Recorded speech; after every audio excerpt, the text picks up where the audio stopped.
Okay, there we go. And orchestra members will be happy to know that I've finished editing all the videos we did in June, and they all came together really nicely. Really nicely. And then the lads came over on Sunday, and we produced a few sets to put in between your guys' sets that you're doing. And it was really fun and really good. So I think I'm going to finish the editing tonight. I think it's going to be a really nice concert for tomorrow night. So good job.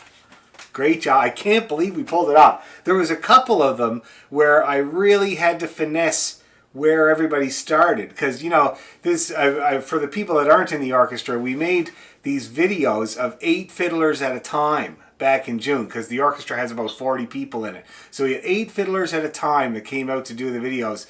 And so we used a metronome, and my brother conducted, and the hope was that everybody kind of lines up when we put the videos on top of each other. And so, interestingly enough, you would think that just the count-in would line everybody up. Sometimes not the case. Sometimes everybody came right bang in on the count-in, right? But then when they actually started playing, it was a little loosey-goosey, and then it kind of got into it. So in those cases, I had to nudge a little bit to one side, and then it kind of all flowed together with no count-in. You know what I mean? So that was really interesting. And then many of them hooked up the first try. All I had to do was look at the waveform for the 3, where I say 1, 2, 3, and I line up all the 3s, and everybody was bang on together. It was really cool.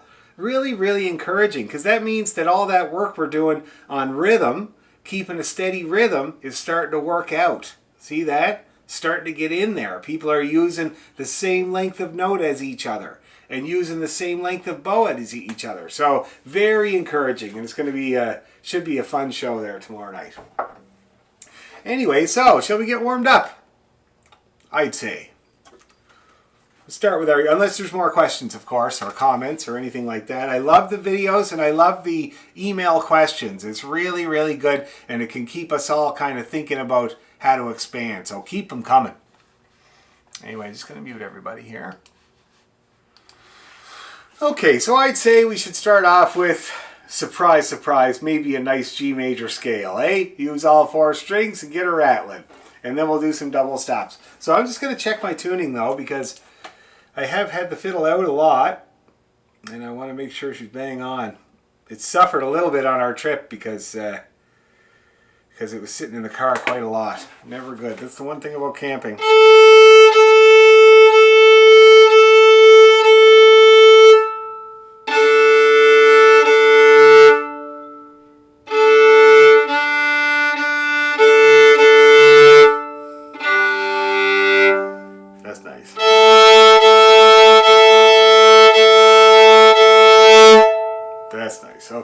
Okay, so now I'm in tune, and let's try our nice G major scale. Let's use lots of your bow, everybody. Let's do it. Ready? And...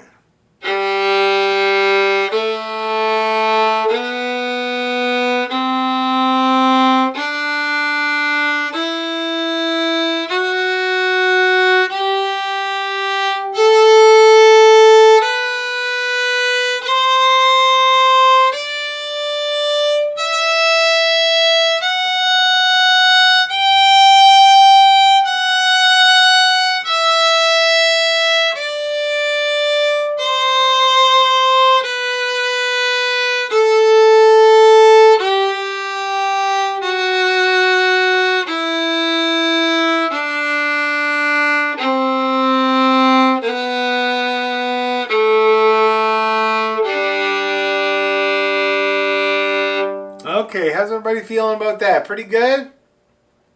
In that case, let's go faster. See if we can make it start to suffer. And then when you know what you have to work on. Okay, ready? And...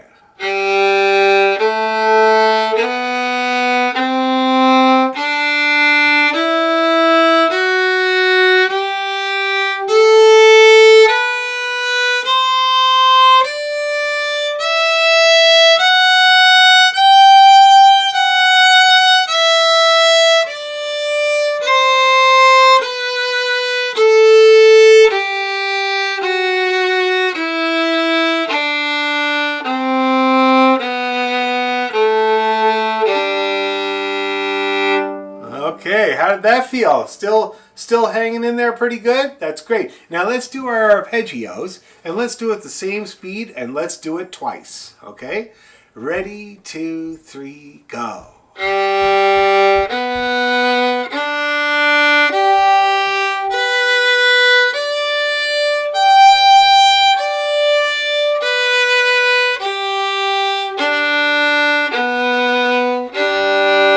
Again.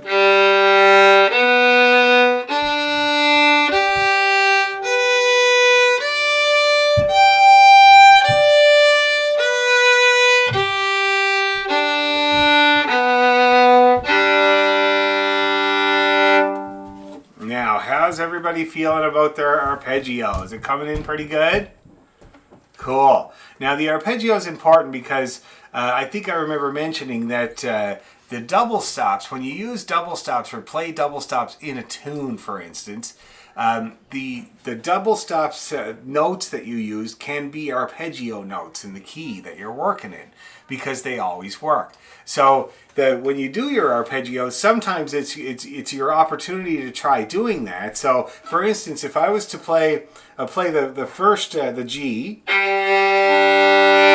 and play it with my open D string. See that? And then, so I'll play that, and then I play the B as the next note in the arpeggio, and I would play that along with the open D string as well. See that? That's a third. Lovely double stop. Very, very widely used. See that? And then I could play the opens again, because the next note in the arpeggio is D, and I would just maybe play the open G with it again. Okay? And then the next arpeggio note would be the D3. And so I'm going to play the octave there. I'm going to play that G, D3 is a G, with my open G string. See that? Now I'll go through those again. So we got the opens, the B and the D, the opens again, and then the octave. See that? Now the next note in the arpeggio is going to be the middle B. See that? So I'm going to leave the G down on the D string, and this would be the most challenging one you try to do. I'm going to leave the G on the D string down, and I'm going to play that B with it. See that? That's another third. It's beautiful. I call it the bluegrass double stop. See that? Recognize it now? So again, it's very widely used, double stop the third. Very widely used. So that's, I'll do it again. I'll start again. We got the open G to start. We got the B with the D. We got the opens again. We got the octave, G and G. Now I'm going to play that B. See that? Okay. And that's just an example of how you can use these arpeggios. Now the next one I'll do, the next arpeggio note is the D on the A string.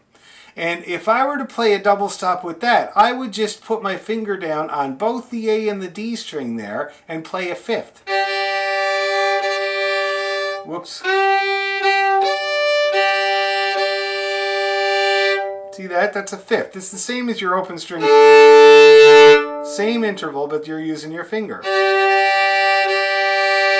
Now this is a really, really useful one. It's a hard one. And so if you have a lot of trouble with it, don't worry. You have time to get that fifth. It's a really hard one. But it's useful because how many tunes do I think of off the top of my head? About 10 that go like this. See that? All that music, one move of the one finger on two strings. Okay? So that's what I would do next. The next arpeggio note would be the G, the high G, and I would leave the D down and play that with it. That's called the fourth, 4 notes apart. Hard one to tune, lovely one. Okay, so that's how you can use your arpeggio to play double stops. I'll do it again. So we got the open G, and I'm going to play it with the D string. Low B and D string. Opens again.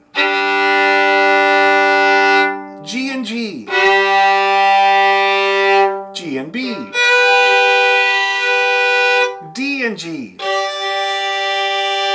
And then D and G again.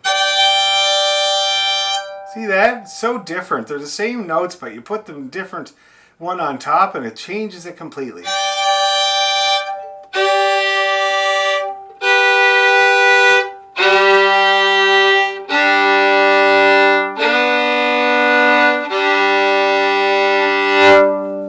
You see how that works? Okay. Now again, that's just an example. There's so many combos that you can do in the key of G. So many. But that when you're using your arpeggio anyway, when you're working on your arpeggio anyway, that's a good accessible way to start messing around with using your fingers to do double stops. Now tonight, I'd like to try working on our open string double stops a little bit. And then the first one we're going to try with a finger is going to be the first finger on the one string and the open string on the next for the next one. Okay, so let's try our regular old open string double stops and just get that bow sounding good. And when everybody feels good about them, we'll try putting the finger down. Okay, so we're going to try D and G together. I'll do a good 4 of them. Okay, ready, go.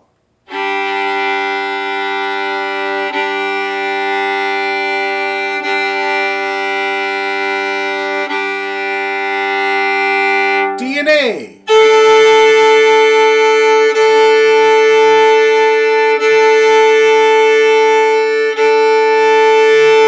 A and E.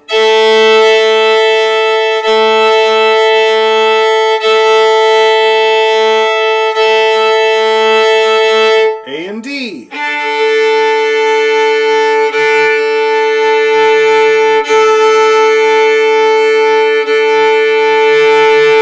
And the D and G.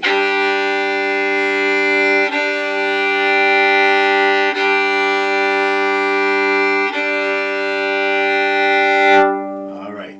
Now, how are we doing?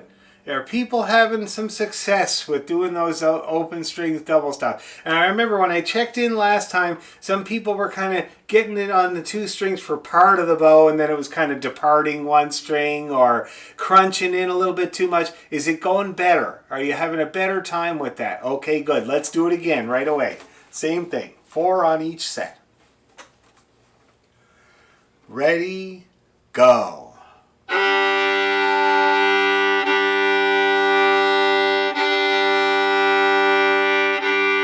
Next.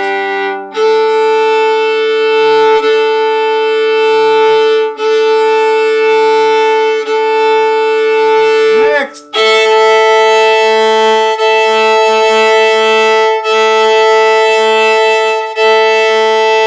Next.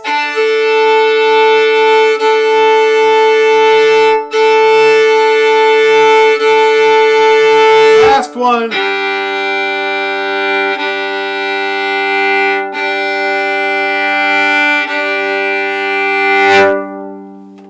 Ooh, nice finishes there. Nice bowing. Good, good. So how's everybody feeling now? Still working okay? Still sounding nice? That's great. Now I'm just give me a second while I decrease the volume of my thingy here, because input. Yeah, it's going to take it down a little bit. I was looking at my YouTube channel. I noticed that the sound is a little bit hot on a few of the videos, and I got to watch my input volume there. Okay, so that's the open string double stops, and I'm glad that they're feeling good and more comfortable. Looking at everybody doing it, it looks like your bow is moving a little freer and cleaner, so that's good. Now let's think about this fingered one. So we're going to start off with G1 and open D. That's a 4th.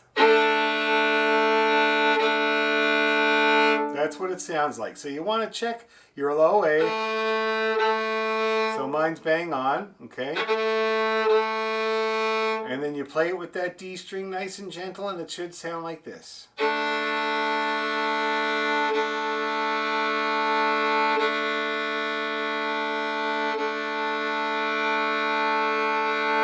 Okay, now my tuner, the tunable tuner, is great for double stops. And I've used a lot of tuners in working on double stops with students. And like for instance, this one here, the old Korg, which I still maintain is one of the best tuners you can get. it doesn't like double stops. It just goes back and forth all the time, you know, between the two notes, and you can't really get a good read on one note or the other. The Tunable app, however, tends to show you the note that's out of tune, which is really good, really handy.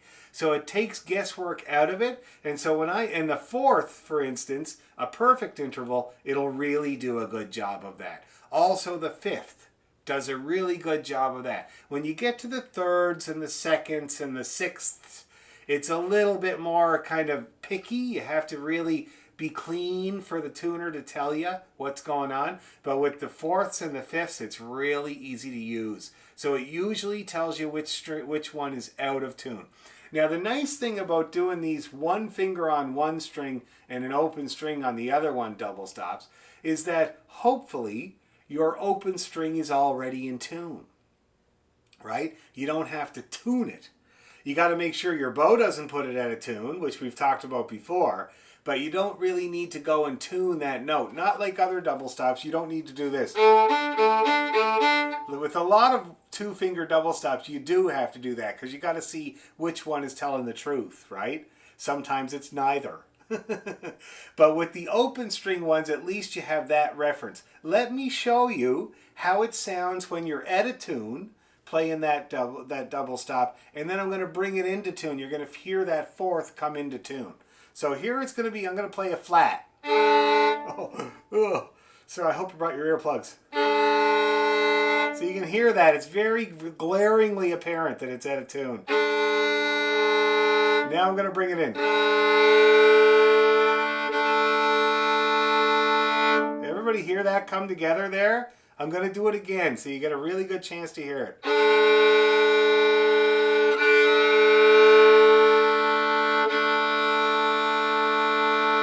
Everybody hear that? See, that's great. It's easy to hear. You don't actually even need your tuner. See that? You can just do it by ear. And it's kind of what the old Royal Conservatory guys used to get us to do.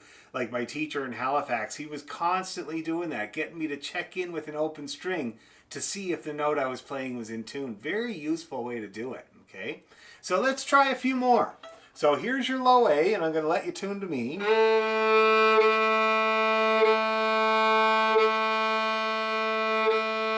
Okay, now let's try it, that double stop. Ready? Go.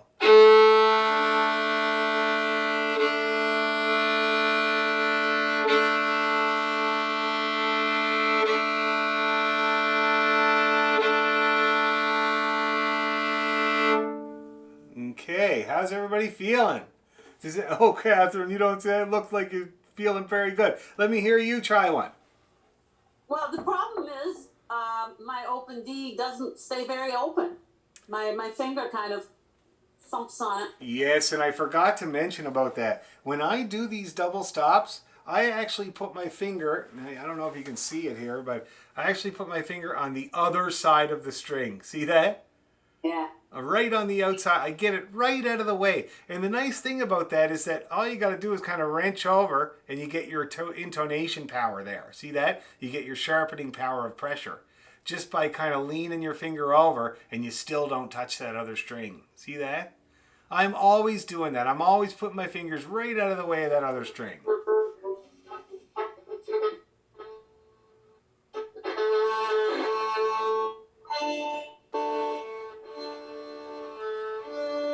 Yes, it worked there. I'd say 3 times it worked there, and it was really nice and clear. Did you hear it?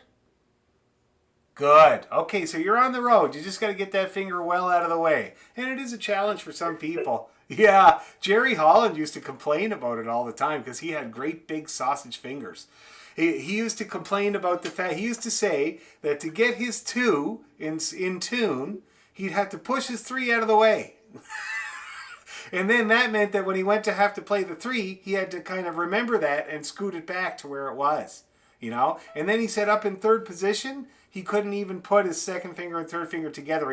He did this thing where the 3rd finger would be on top and touch it a little bit. It's just the great big hands on him, eh? It's just the way it is. But if you have normal hands, it should be easier. Okay, so let's try that again. Let's do a few more. Here's your low A.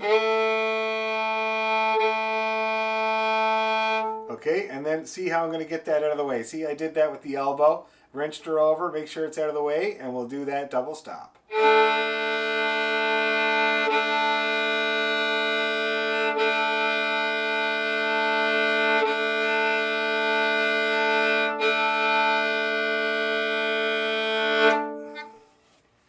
Better? Good, that's great. Okay, so now let's do the next pair.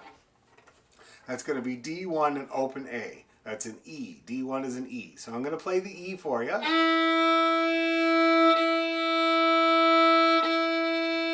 Tune to it. Okay, so now we're going to try that double stop.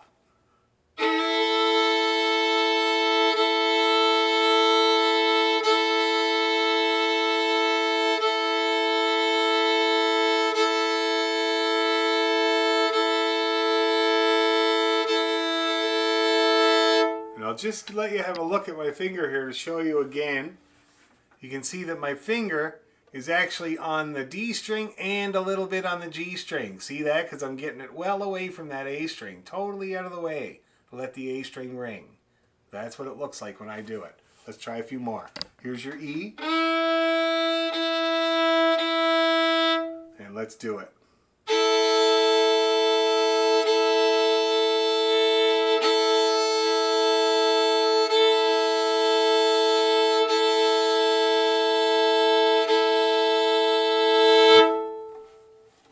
Having some success there? That's great, that's great. Now, we'll try, I find this one the hardest one because that E string is so finicky, but here it is, it sounds like this. Okay, so here's your B until you can get it in tune. It's so hard to get in tune.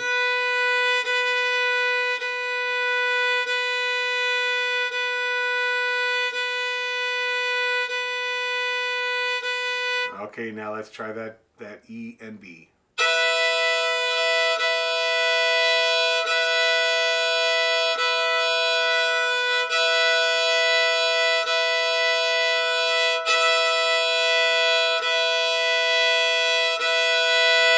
Okay, I'm sure that you're noticing that your E string doesn't give a damn that you're trying to do a double stop. It's still saying, you get off of me, don't be so heavy, you know? It's still like that. I find it actually even more picky when you're trying to do a double stop. So again, I can't emphasize enough, you put your weight on that A string and whatever's left over is going to be plenty for the E. Okay, let me do it again.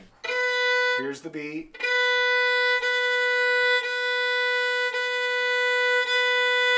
And we'll try the double stop.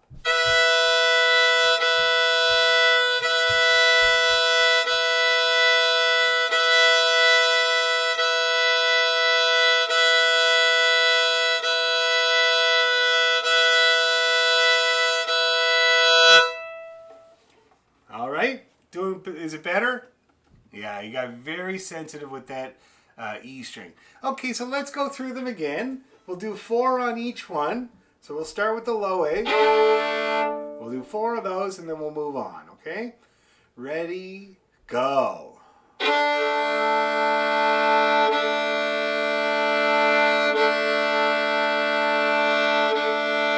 Next.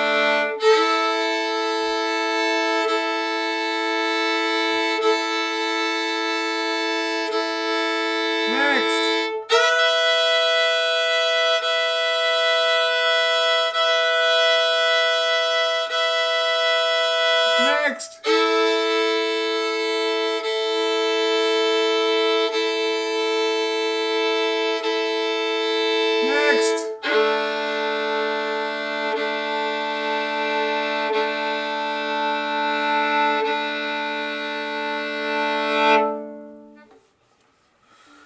How are we doing? Anybody have any comments or observations or anything like that about doing the double stop so far? Yeah. When it's not quite in tune, it sounds like a bad train whistle. That's right. An out-of-tune, cheap train whistle that nobody ever tuned. But that's what's good about it, tell you the truth, because it's so apparent when you're out of tune. And then when you come in, it's like the sun comes out, and it's you're not guessing anymore. So it is true. You're absolutely right, but try to use that to your advantage. Okay? Anybody else have anything to add about doing those fingered double stops? I started cheating and using my ring finger instead of my pointer after a while. And for some reason, it was easier using my ring finger than my pointer. I don't know why. But when I do the EA combo, that one's the hardest. So you're playing. You mean you're playing your third finger on the string and then the open string above?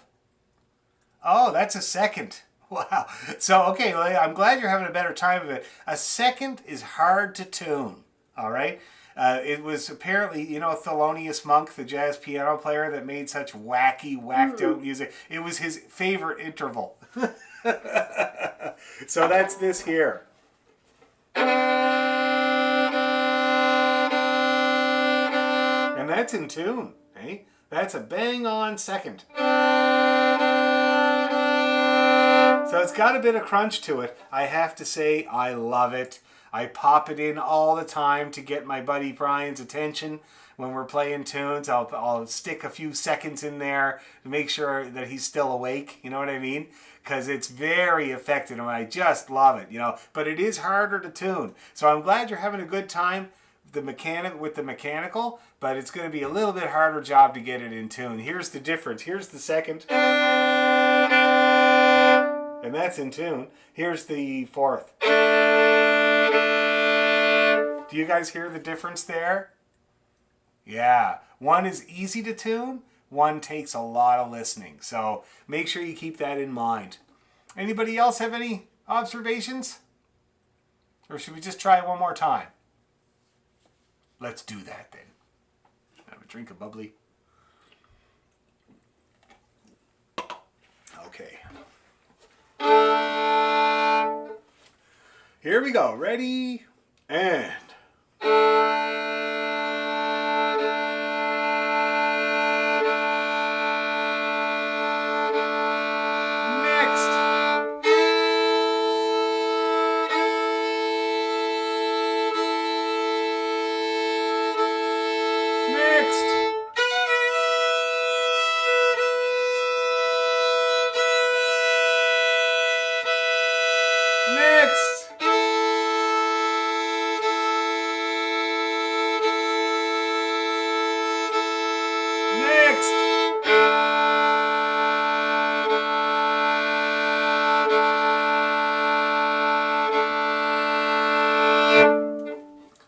That's going to be really great. And also, I forgot to mention that, fiddle players slide into notes constantly. I slide into most of the notes that I play. So when I play those double stops, it always sounds like this. You hear that little slide in there?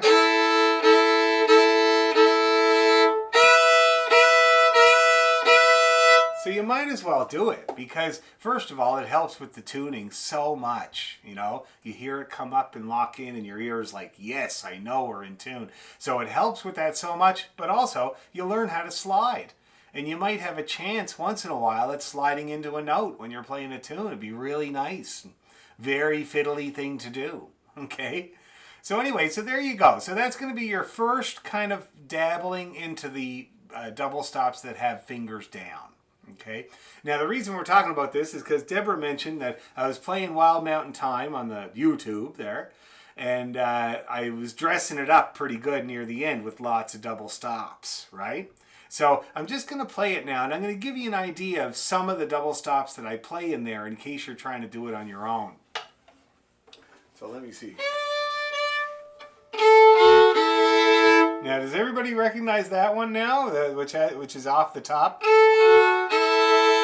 Yeah, see that? What we just did. And then I do more of that. See that? And then I go. Now that's the first finger on the upper string, and the open is the lower string. See that? That's a sixth, and very well used double stop in our music. Very well used. I do that one, the second finger with the E. See that? Sixth again. And I do all three of those notes in the melody with the E string. See that? And then I go. That's our octave that we did before, except in a different key, as D and D.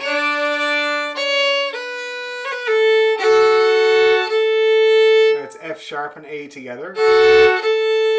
That's a D2. More of this. Everybody hearing that now? Starting to make sense? And that's it. Yeah, that's it. That's all there is. So I'll do it again. We got the.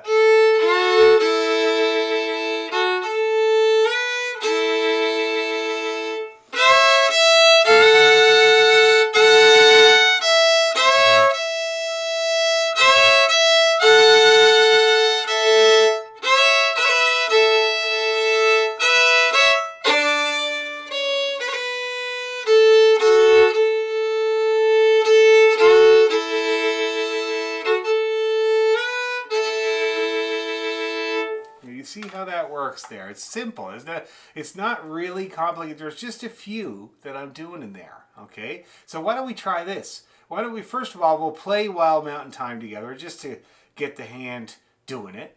And then maybe we'll try a bit of those double stops and see what happens, okay? I would enjoy watching the faces. Okay, so first of all, we'll just play it. Let's play it twice. 1, 2, 3, 1.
Okay, everybody feeling that? Having no problems playing that tune? Great. Okay, so let's see what we can do. So we're going to play the A, and then the notes on the D, we're going to leave the bow on the A. Okay, let's give it a try. Ready, and...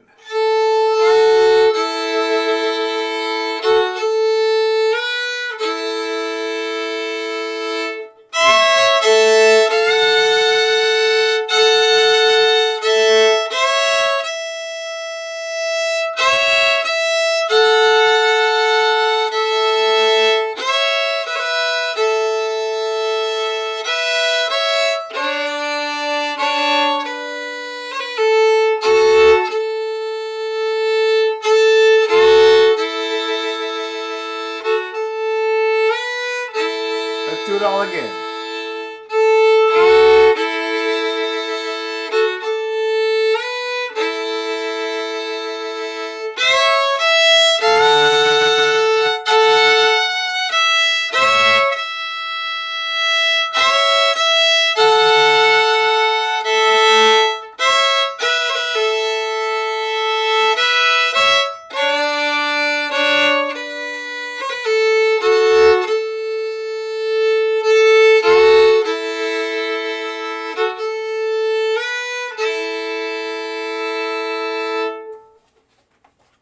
All right. Thoughts, feelings? Anyone? How did it go? Deborah, how did it go for you? Tell me about your experience. Not as pretty as yours. Okay. What worked? Oh, it's just playing. I play so loud. It's just kind of like, yeah, sort of, kind of. Okay. Like some of the notes sounded harmonious and went Good. well together. Others were just kind of like, what the hell was that? Well, that's normal. I'm glad to hear that there was some success. And you mentioned first, you said I play so loud. Is that what you said? Yes. I play loudly because for so many years, like I just played soft and wispy and didn't want anybody to hear me play. But yeah, I don't know. Someone said tap your inner piper. So Well, that'll get you playing loud. But I mean, it's good that you play loud. Like, but I hope that you mean when you play loud that you're talking about using lots of bow.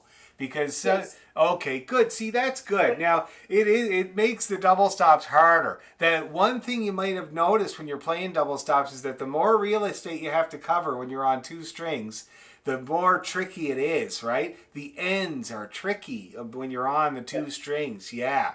So you might be feeling a bit of that. If you're using a lot of your bow, you could be feeling a bit of that risky business at the ends of the bow. You know what I mean? Okay. Yeah. So keep doing it. I don't think you should stop doing it because you'll get over that. Just like on your regular single string, you're doing better with the ends of the bow, the harder parts. And so with the double strings, you also get better, and you'll find that it'll improve your single string touch quite a lot. Okay? Okay, we're going to try it again, though. Don't worry. Anybody else want to give me your thoughts and feelings about trying to play some of these double stops in this tune? Did it work? Did anybody have it working a little bit? It's good. It's great. Okay, well, I think we should just try it again then. Let's just do it again right away. Trying to hydrate these. It's so hot today. I took the kids swimming in the afternoon because it was just sweltering. Okay, here we go. Ready, 2, 3, go.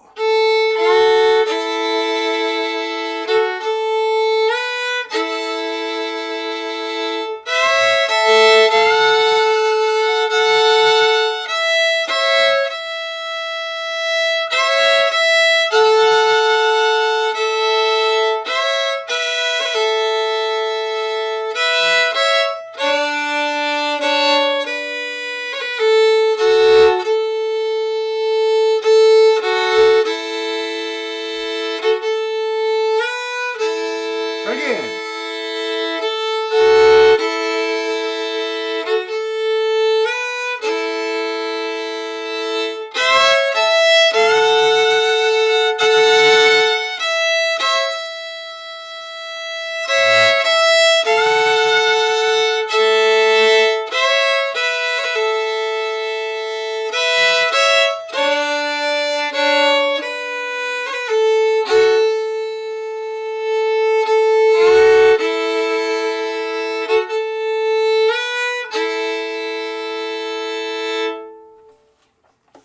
How was that? Starting to get a little bit better? Oh, that's great. Okay, so keep it up. It's just an introduction. There's so many double stops that you can do, but I thought this was a great place to start and a few that you could, I think, pull off. So does that help everybody with your double stop adventures? That's great. Okay, excellent. Okay, so now we were working on the hornpipe there off to California. So I think we might as well practice that one, and then we're going to make a stab at learning a new one, the Taylor's Twist, I think it was there. So that'll be really fun. And the kids are watching a movie, and there's no strife yet, which is really great. You know, with the kids being on quarantine for so long, I find that they're kind of taking out their frustrations on each other, whereas they, would normally take out their frustrations on their friends. So they're have to be kind of present all the time, or else it can get ugly. But I have to make sure we have activities planned. That's what I've been doing. So today it was we woke up, I taught a couple of lessons, and then we went down to the poster shop because the kids want to get posters for the tent trailer to make it a little more homey. So we went down to the poster shop downtown, and it's the old style poster shop where they got the big pages for the whole wall. You go, you rifle through them, see which one you like. So Sylvia went and she's opening all the things, and she's way down deep in the store, and she says, Daddy, I found the one I want. And I come over and I look, and it's the poster of the cat hanging off the tree saying, hang in there, buddy. And I'm like, I said, are you serious, Sylvia? She said, yeah, this is very good poster. This will be really good for me to get me, positive, And then we were driving home, and Jerome says, I can't believe my sister bought a poster that belongs in the waiting room of a psychiatrist's office. But anyway, it was sure fun. It was a lot of fun looking for posters, and then we went to the pool. Okay, so we got off to California. Can't remember how fast we had it going. Let me see. I'll try a tempo. See what you think.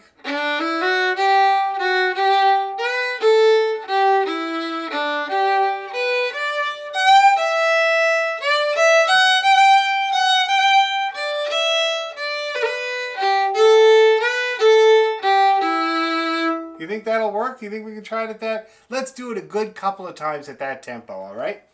Give you a chance to get everything in tune. Oh, 1, 2, 3.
well, nobody seemed to be having any serious problems there. Everybody getting along okay with that tune?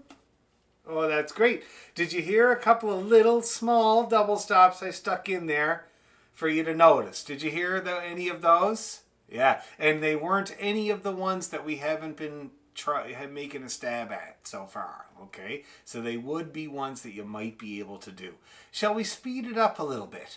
Let's get her a little bit faster. What's the harm? So let's try it maybe about here.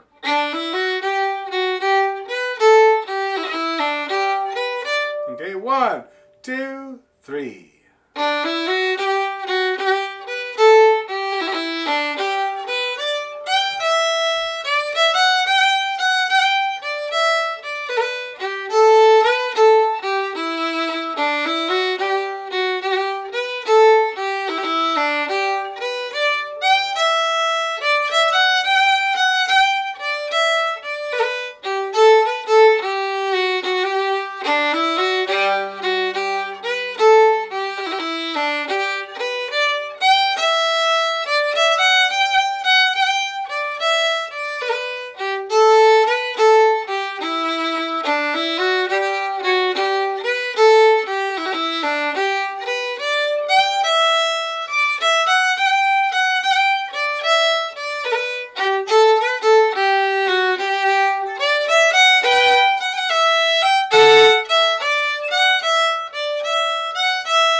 One more time.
Looking pretty good.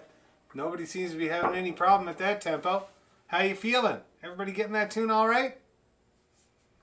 That's really good. Anybody want to play it for me? No? Yeah, mute button is a powerful thing, boy. I'm going to tell you. It stands in the way. It's like, Anyway, it's okay. It's funny because, in person, when I do workshops in person, sometimes it's hard to get people to shut up. to stop playing tunes for me. You know what I mean? Like they just keep doing it and doing it. But on the Zoom, it seems to be a different story. Anyway, so I'm glad that's working good. We could go a little tiny bit faster, but I think your arm needs a little breather. I'll show you the speed I'm kind of hoping for there.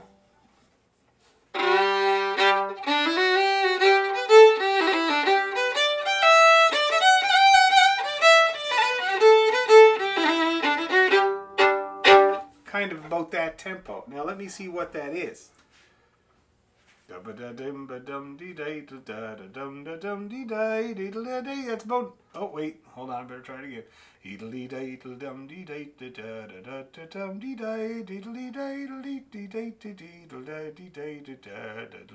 About 65.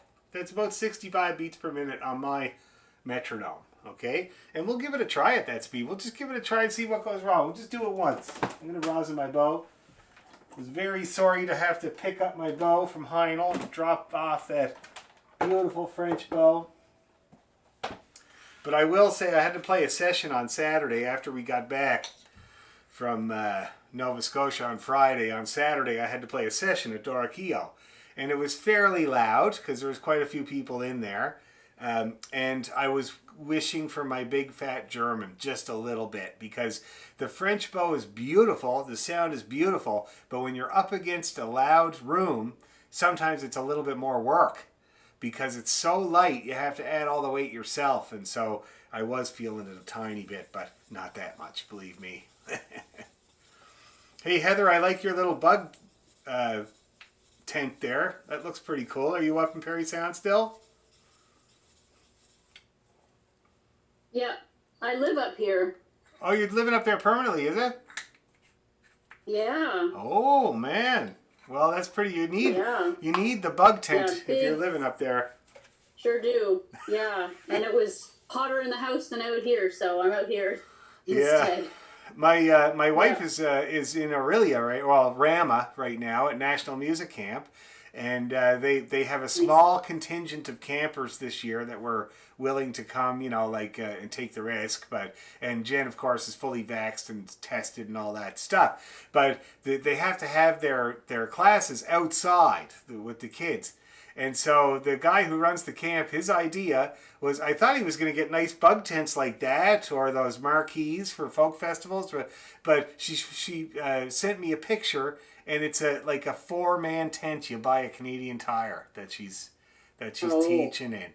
She said she lasted about an hour, and it was so hot. It's just unbelievable. So it was actually cooler out in the full sun.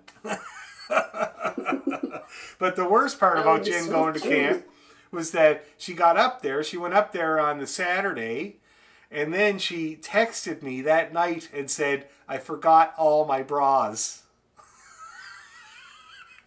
So yesterday, me and the kids went to Purelator with a Ziploc bag of bras and purelated them up to music camp. Because she's not allowed in or out. That's the other thing with COVID. That all the teachers have to stay there. They're not allowed in and out of the camp this year. Like usually there's trips to the liquor store and going out for supper one night but none of that is allowed. They have to stay right there. So I was brainstorming with the kids all the kinds of ways to get them over the wall into the camp. Use the elastic power of the bra to flick them over the wall to Jennifer.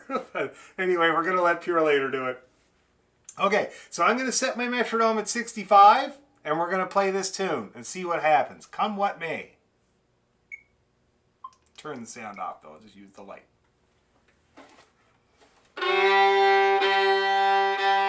1, 2, 3, and...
look pretty cheerful. Everybody getting along okay at that tempo? No? Okay, well, it's a goal. It's a goal, all right? Anything specific? That's why I add a double stop to my sound, flipping back and forth. I keep hitting two strings. Say that one more time. Your mic was a little muffled. I said that was one way to add double stop because it goes back and forth so much. That's right. They were not intended, and they didn't sound very good, but they were there. Okay, well, just let them be there. Just keep working on it to see how to make them sound good. That's good. I'm glad to hear it. That's really good.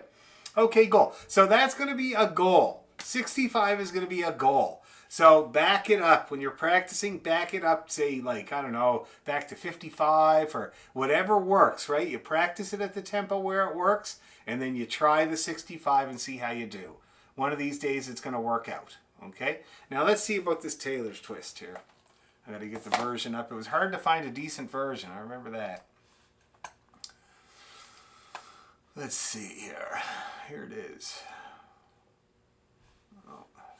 I'm finding the Taylor's twist really hard. Well, it's the most challenging one we've done so far. And we're going to do it in little bits. We're not going to try to do the whole thing right away, that's for sure. Okay. Rotate. I know I've got to learn how to use my computer better. Okay, so first of all, I'm going to play it for you a good couple of times to get the sound of it in your head.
Everybody following along with that pretty good there? Now, I do take issue with a couple of licks in this version. Like, for instance, in the second part there, where it's the first bar of the second part where it has D, E, E, D. I have not heard this tune. What I've heard is this. See, instead of... I have not heard that D, E, E, D. We'll play it anyway because it was on the what do you call it? Traditional Tune Archive. Those are very good, reliable versions. So it's not like you're going to learn it wrong, and it's better to just follow the music. But that's the only lick that I find is kind of weird and that I haven't heard in all the versions that I've heard. Otherwise, it all checks out really good. Now, if you take a look at the first part, you can see that it's a whole lot of arpeggio in the key of D, all right? And so even how it starts off, that's a big arpeggio there. Then we got all notes from the D major arpeggio.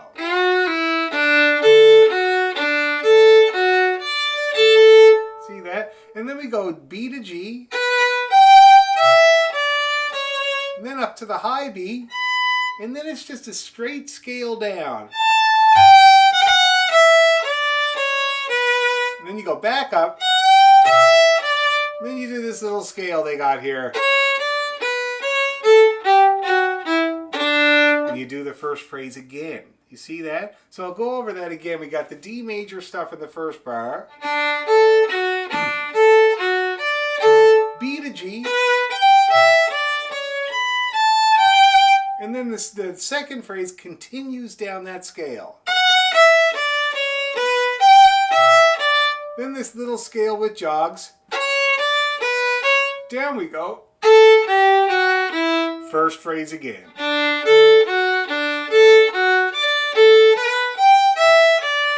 A little different. Down we go. Back up to the G. But now we're going to resolve it. We're going to play a C and then a big D, D, C, D. That's the nice thing about this tune. It resolves nicely at the end. Plays a D. Okay? So that's what we got. Now let's see if we can get this first phrase. Let's forget about the pickups for now. The two pickup notes, the F and the E. We're going to start right on that D. We're going to play D, A, F, D, A, F, D, A. And then we're going to do that B to G thing. Really nice and slow. I'll get you guys back on the screen so I can see you all and the music at the same time. There we go. Okay. We're going to go nice and slow, everybody. We're going to play this first phrase starting on the D. 1, 2, 3, go. B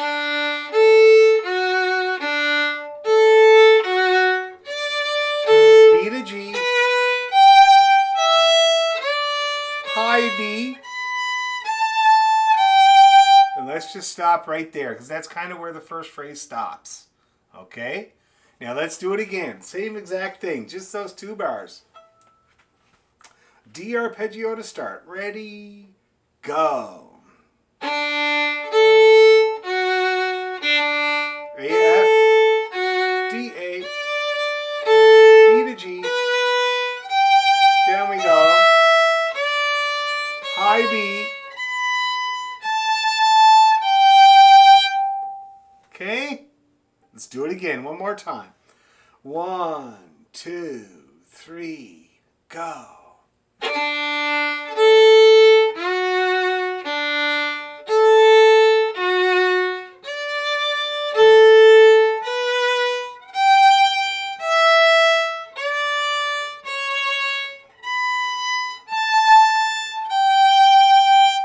Okay, now how's everybody feeling about that phrase? You playing the notes one after the other? Let's do it again. One more time. I'm not convinced. 1, 2, 3, go.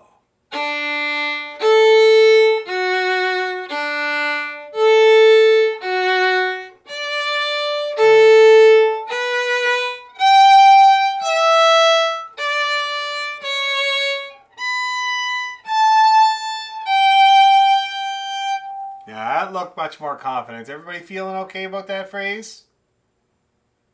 Pretty good? Question. Is there a trick to placing that high B so you don't have to wince every time? Yes, there is a way to do it. One really good way to practice your high B is to add it to your G major arpeggio when you practice your G major arpeggio.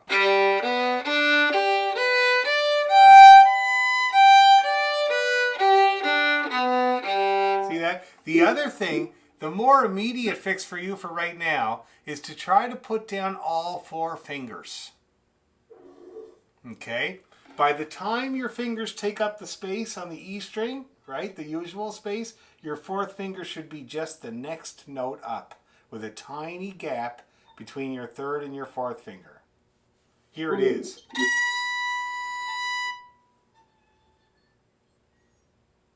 Try it again. Nope. That's it. Yes. That's it. Now, I will tell you, for my little hands, I have small hands, right? And for my little pinky, I have to press down really hard to get that high B in tune. I always did and I always will. It's better. That sounds better. And everybody complains about a chronically flat high B. Everybody that I teach complains about that high B being flat. And so I always tell them that when I play it, I have to be completely flat fingered. You see that? And I use the outside corner of my finger, the hard part, and that's my only hope of getting it up there. Okay? So I just shoot. I just shoot it all the way up there. And if you put down all four, you're going to be more likely to get up far enough. Okay, does that help? We'll try it a couple of more times, but it's a very good point. Absolutely. Let's try it again there, guys. Same thing. First phrase, nice and slow. Attention to the high B. Ready, go.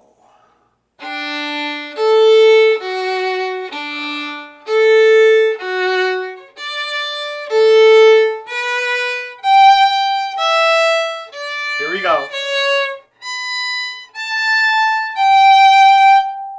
A little bit better? Great.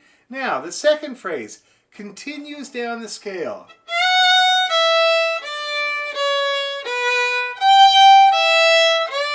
See that? And then does this fun little thing.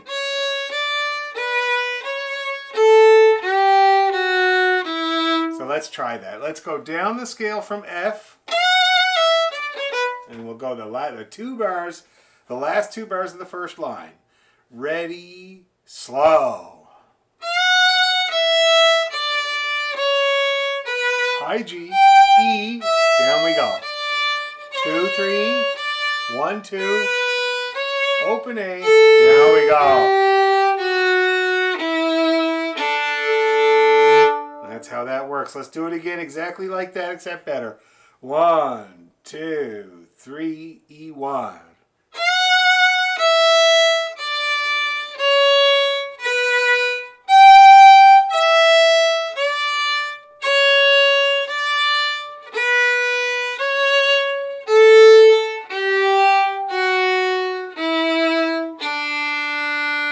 One more time. Ready, and.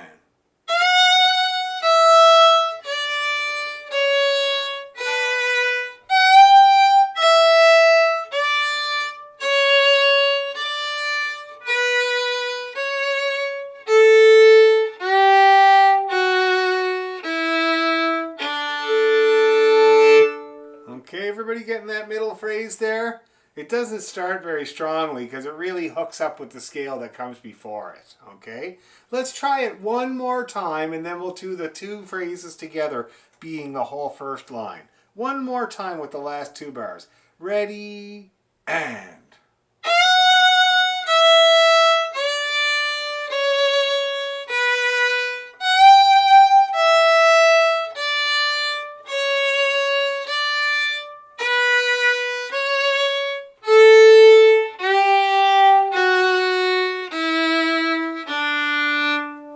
Look better. Okay, is everybody getting along okay with that? Okay, so now we're going to put those two phrases together and complete that scale, okay? So let's try it from the top, D, A, F, D. Nice and slow. Ready, go.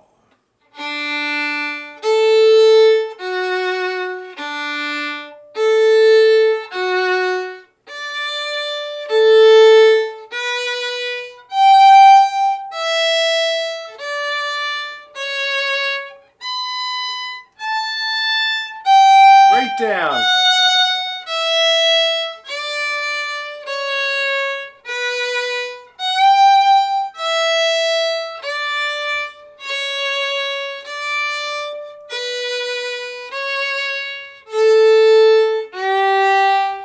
First phrase again.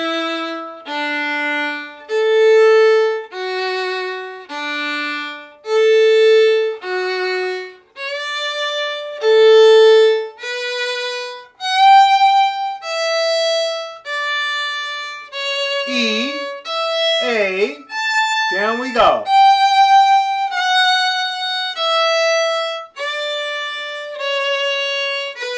High G, C, D, D, C, D. right, now that looked like it worked exactly like I thought it would. Where you recognized that first phrase again and played it. Slight change in the middle. Second phrase almost exactly the same except the end. Did everybody kind of get that idea? And hearing that repetition? That's good. Now let's address the little difference between the two first phrases there. So the first time they have you playing the high B. The second time they have you playing the high A. Do you see how that works there? Yeah. And so that would sound like this. It's really nice. Just lovely, right? See, I love that little change.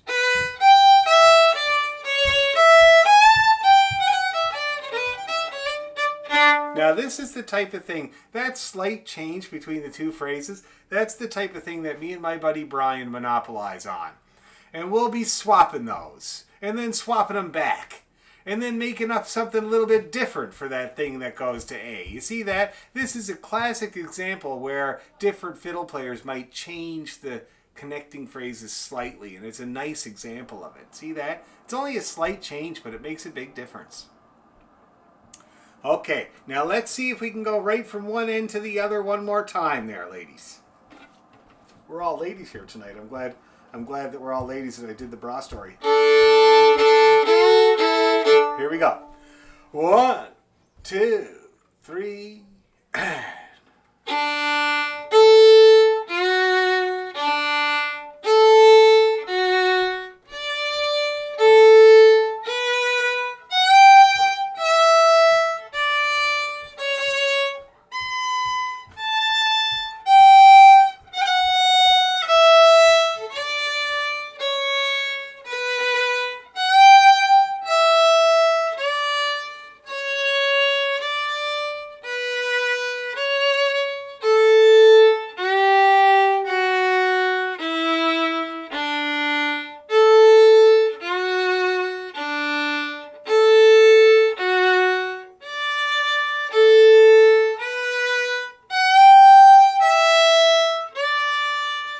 E, A, down we go.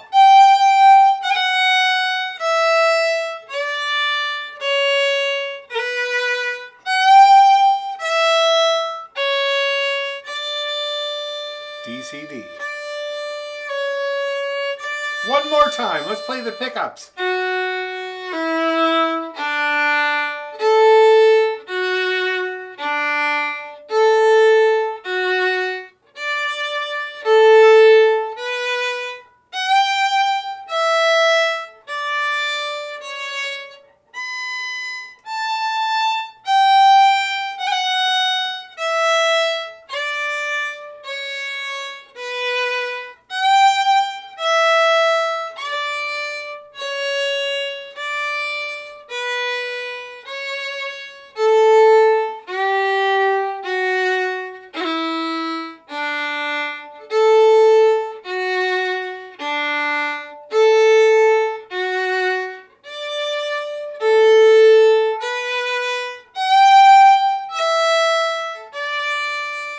E, A, down we go.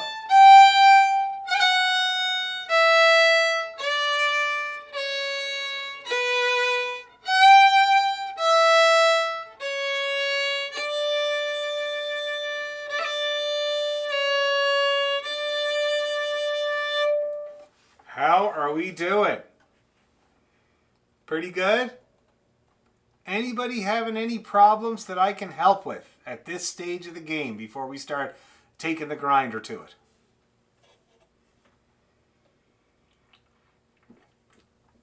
All right, you asked for it. Let's get the grinder out. A lot of, Dan? Yep. Oh, Go ahead. just all my, it's just, I don't know what it is. All my E's are slightly off. So I'm just going to fart around while you play and try to find it. Like I'll be sliding, I guess, to find the E's. They're all over the place. I don't know why. You don't mean your open E string, do you? Well, the E, E1, E2, E3. Oh, you mean all the notes, off. the notes on the E string, you mean? Yeah, and I Ah. tuned. But I'll be fiddling around with my E's while I play. That's what you'll see me doing. That's totally fine. Now tell me something there, Heather. Can you play your E string for me? And I'll just make sure it's kind of good to go. Sure. Play one more.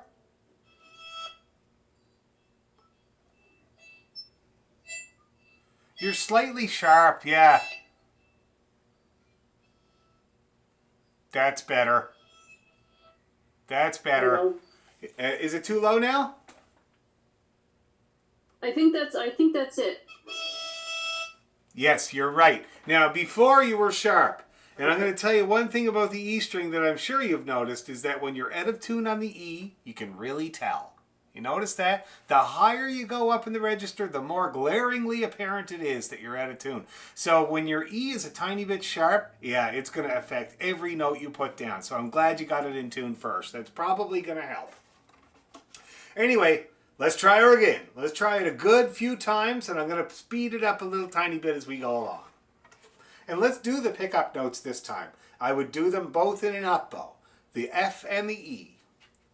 1, 2, 3.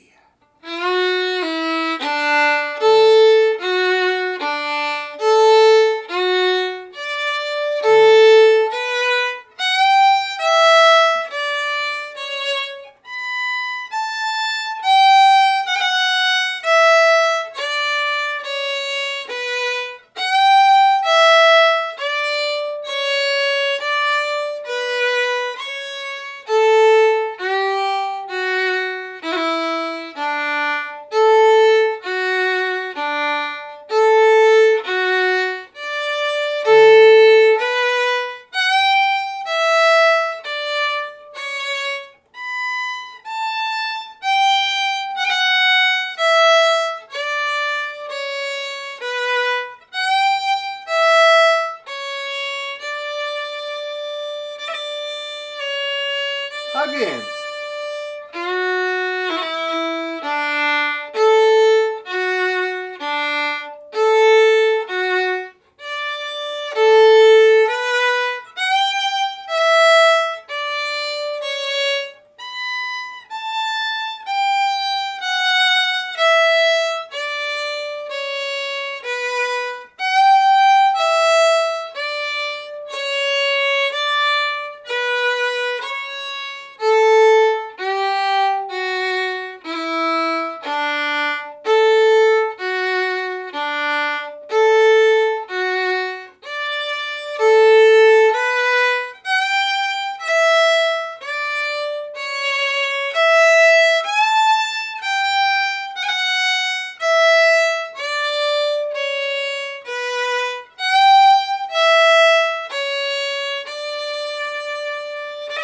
Again, faster.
Now everybody's bow is just moving along there steady. Any problems at all you want to ask me about? You know, with the tailor's twist or with anything really? Yes. This is the first time I've ever sight read. Oh, and how did it go? Not too bad. That's great. I started frantically writing the notes out, and then you started playing. I thought, crap, I gotta try and yeah, so I've been playing since 1995, off and on.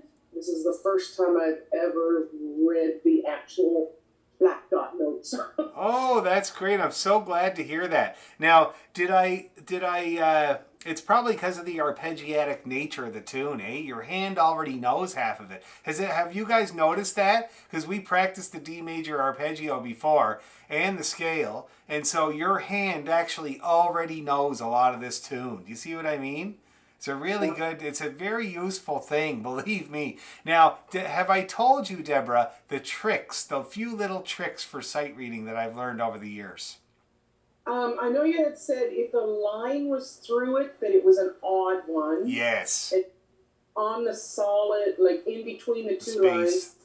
lines, open or a second finger. Yes, correct. Yeah, that's the biggest. If they're rolling uphill or downhill. Yes. Good. That's great. So it sounds like it's working. Now, one other thing, I'll expand on that a little bit. If you look at the first bar of the first part there, do you see how it's all spaces? Mostly all spaces except for the high D? Yeah. So when I take a look at that, when I see a tune and I see a bar that's all spaces, I know that's going to be arpeggio. I know it. You see that? Because they're all a third apart, basically. Okay? So I take a look at that, and that takes a lot of guesswork right out of it. So that might help you as well. But I'm really happy to hear that. That's really, really good, and we'll keep it up. Anybody else? Any other bits or pieces or problems or questions or complaints? Okay, we'll move on to the second part. Now, thankfully, there's plenty of repetition in this tune, and the second part has a lot of the first part in it. Okay? So I'll just remind you how it goes. I like the high B pickup that they have here. I really like it, and I'm going to play it from now on. It's not the usual, I have to say. Usually people scale up to the second part. So,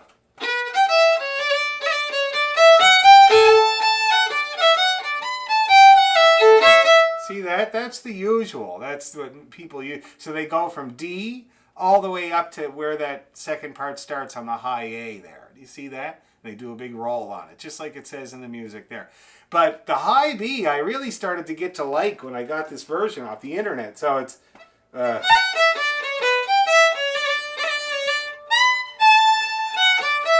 It's really, really cool. So, but I wanted to let you know that it's not what usually gets played. Usually it's just to scale up to the A. But I gotta say, I love that high B, and I'm gonna play it, and I'm gonna make you guys play it too. Especially since a couple of you were complaining about your high B. Now, it could be a lot worse, because usually when people complain to me about having a flat high B, I make them practice a C major scale in 2 octaves. Have I ever showed you guys that? I'll show you now. I'm not going to make you do it, don't worry.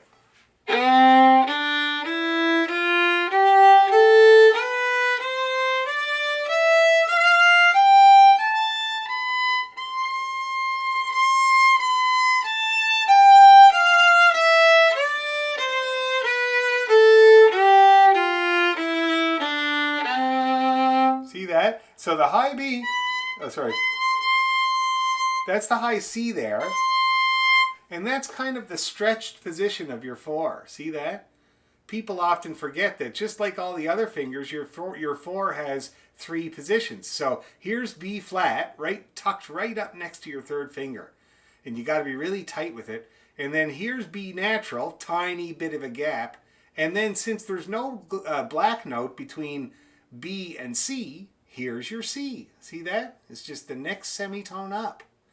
And so it's a note that your 4th finger is supposed to be able to play. So sometimes when people complain about their high B being out of tune, flat, I get them to practice the C major scale, and now they're not complaining about their high B anymore. See what I mean? So it can be really good to do. But anyway, so we're going to do that high B pickup note. We're going to play that high B, and then we're going to play the long A. So I'll just play that phrase for you.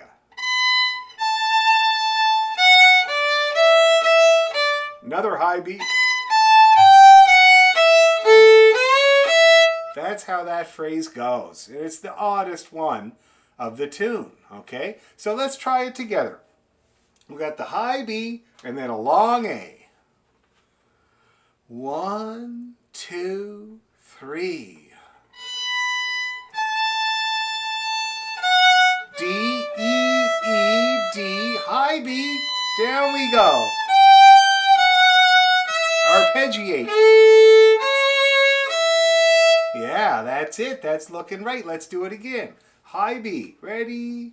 And.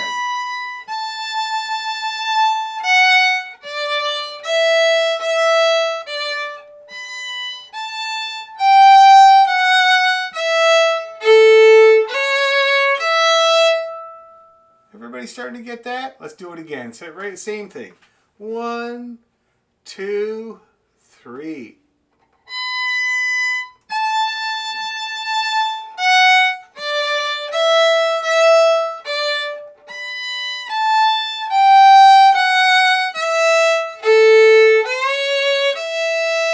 Yeah, very, very good. Is that coming together there, that phrase?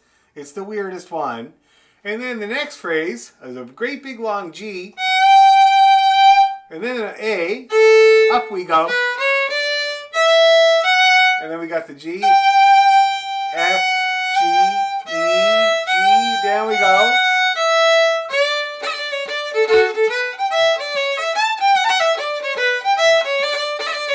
And the rest we already kind of know. See how that works? So let's do that middle phrase again. We got the long G and then an A and then up we go. 1, 2, 3, go.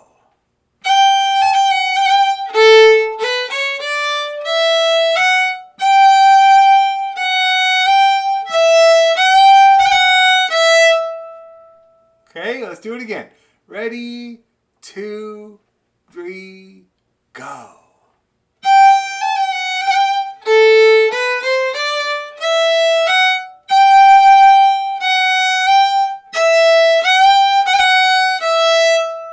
Yeah, that's good. Okay, so now, everybody getting that phrase? Those two phrases are okay?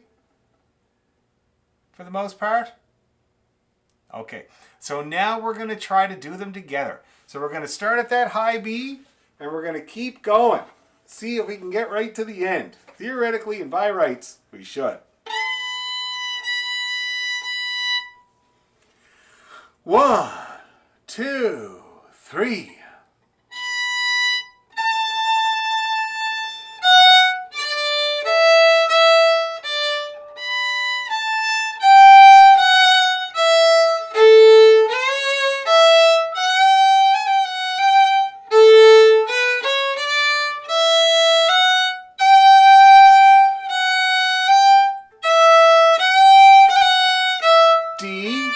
D, C, D, A, F, A, here we go.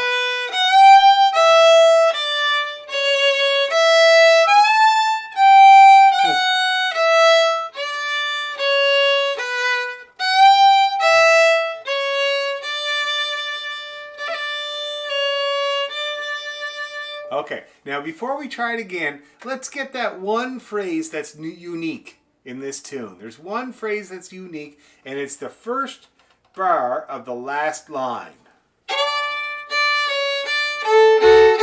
See, it's simple, but it's not. We haven't done that yet, so it might catch you by surprise. So let's try starting on that note, the D, D, C, D, A, F, A, and go right to the end. Nice and slow, okay?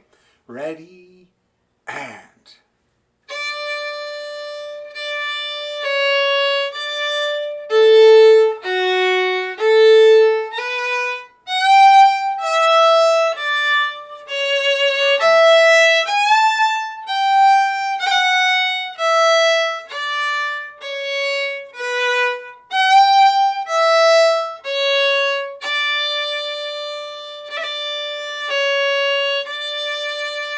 let's do that again. Same thing. Last line. Ready?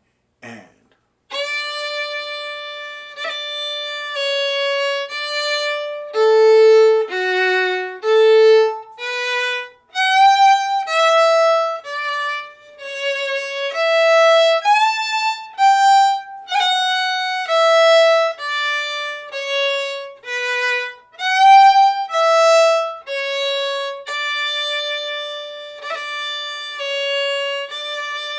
That looked like it went right. Okay, that's good. And I just noticed that on this line starts with a D, D, C, D, and it ends with a D, D, C, D. See that? Same rhythm, same notes. It's kind of like an Irish palindrome, kind of musical palindrome. And everybody, the kids are Weird Al fanatics right now. Weird Al Yankovic. They could constantly listen to it all the time. It does your head in. It is very funny. If you listen to it close, it is funny. And there's one tune called Bob. And it's supposed to be a Bob Dylan song, right? And he does the same vocal thing. But the entire song is palindromes. Right from one end to the other, because his name, Bob, is a palindrome. Right from one end to the other, it's all palindromes. I don't know how he came up with all those palindromes, but it is hilarious. If you ever get a chance to hear it, Weird Al, Bob. It's hilarious. Anyway, so now, I've distracted you. We're going to try that whole second part one more time. The whole second part, starting with the high B. I'm always working on my high B because my problem is that I always hit it sharp. Right now it's in tune, but it's usually a little sharp. Anyway, here we go. 1, 2, 3. Oh, I was too fast. Sorry about that. 1, 2, 3.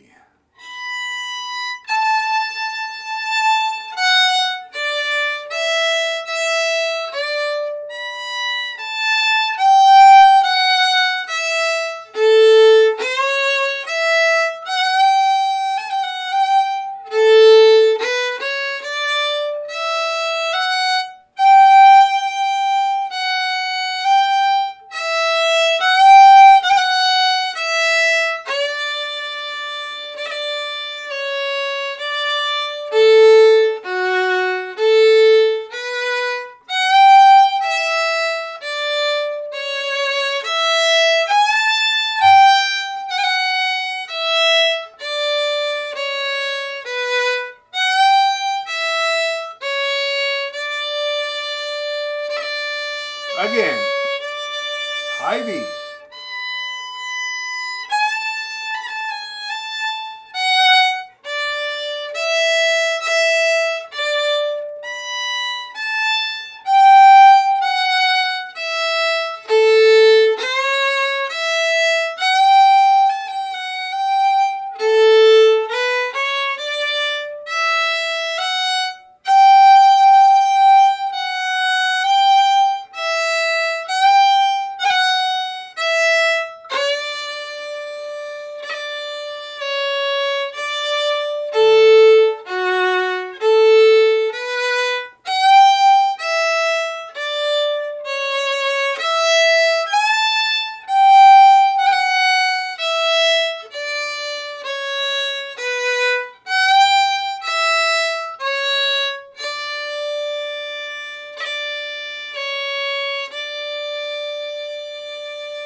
How we doing there, guys? Doing okay? Oh, that's great. Okay, so in our last few minutes, let's take a little breather, and then we're going to go right from one end to the other. Okay? We're going to play that whole Taylor's Twist now. Okay? And it's going to go great. I guarantee it. It's going to go awesome.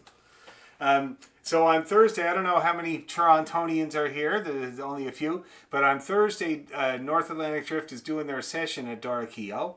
And of course, you're welcome to come. She can fit. She's allowed more people in the bar now. And also, you don't have to be sort of bubbled to be at the same table. And so it's a lot easier to come and check out the music. So that's Thursday at 7. And my intermediate class I'm going to do right from Dorakio. They have this great little thing they call Your Ma's Kitchen, which is a beautiful kitchen that's all in the 20s style inside the bar. And that's actually where they do their catering and stuff, is from there. It's the stove I love. I want it so bad. It's kind of like your stove, Deborah. It's like a classic kind of like white enamel stove and stuff. It's really beautiful. But anyway, so I'm going to do the intermediate class from there. A couple of people are coming in person. And so I'm going to stream it from there. And then I'm just going to turn the camera around to the rest of the bar, and we're going to have tunes all night. So you can also just check it out that way. But if you feel like coming, it's going to be a great night of music. Everybody's coming, okay? So if you feel like coming down, it's totally worth it. Anyway, here we go. Taylor's Twist. Get your helmets on, your guns up.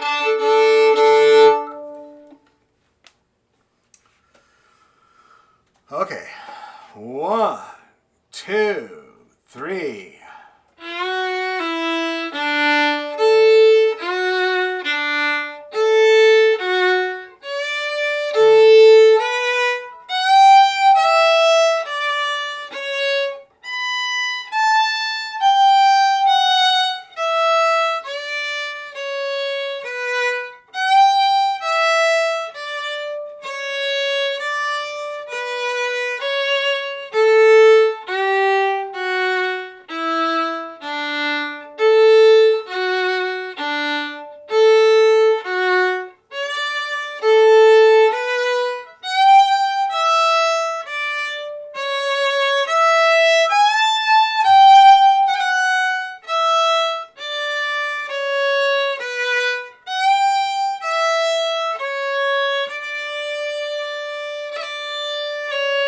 Rookie.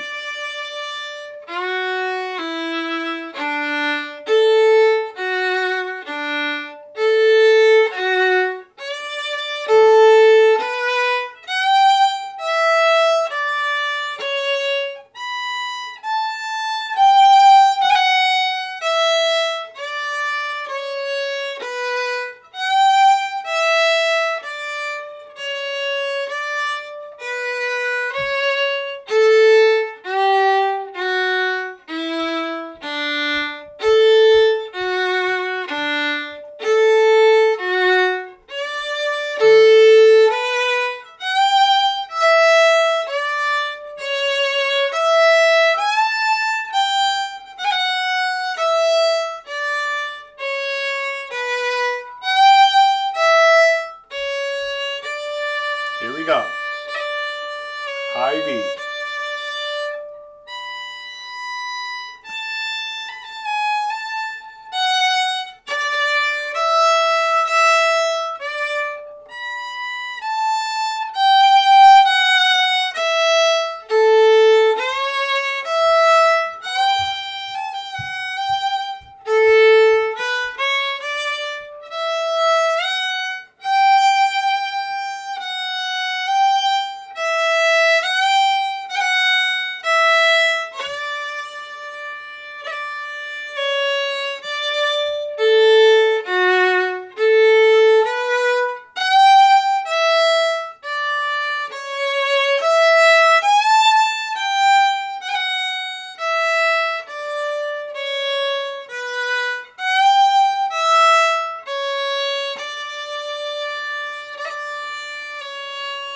Repeat.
Whew! That was a workout. But I'm happy that we got through the whole thing. That's really good. That means you guys are getting better at learning these tunes and they're coming along quicker. The biggest thing I think that contributes to that is noticing the repetition. Like once you get that in your head, you really start to fly through the tunes, and it seems like that idea is getting through. So that's really, really good. So there you go. So you got your work cut out for you. You have some new double stop practice to do. And it's also that whole series of double stops there is on the YouTube channel. I did it with the intermediate class a while ago and made specific videos of those. Okay? So you can use those to tune yourself or to just remember how I'm doing it if you need to. It's all on the YouTube channel there. It's called G major double stop practice, I'm pretty sure. So yeah, so you got that, and then you got your, what do you call it there? The off to California. You're going to try to get that up to 65. That's your goal. Anywhere in between is fine. And then we're doing Taylor's Twist, and you're going to take your time and get more familiar with that until it's working really well, okay? And that was a great night's work there, guys. Very, very good. Okay, and we'll see you next Tuesday. And it'll be September. Wow. Okay, thanks again. See you later. Good night, Dan. Nighty night. Thank you.